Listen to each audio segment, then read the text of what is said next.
रब्बुल आलमीन मेरा दोस्त है, जिसने मुझे पैदा किया है सो वही मुझे रास्ता दिखाता है, और वो जो मुझे खिलाता और पिलाता है, और जब मैं बीमार पड़ता हूं तो मुझे शिफा बख्शता है, और वो जो मुझे मौत देगा और फिर जिंदा करेगा, और वो जिससे मैं उम्मीद रखता हूं कि क़यामत के दिन मेरा कसूर बख्शेगा। ए परवरदिगार, मुझे इल्म दानिश अता फरमा और नेकूकारों में शामिल फरमा, और बाद वाले लोगों में मेरा जिक्र नेक बाकी रखियो, और मुझे नेमत की बहिश्त के वारिसों में शामिल कीजो,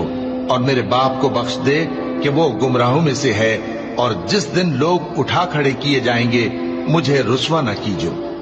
जिस दिन न माल ही कुछ फायदा दे सकेगा और न बेटे। हाँ, जो शख्स अल्लाह के पास बेरोग दिल लेकर आया वो बच जाएगा, और बहिश्त परहेजगारों के करीब कर दी जाएगी, और दोज़ख गुमराहों के सामने लाई जाएगी, और उनसे कहा जाएगा कि जिनको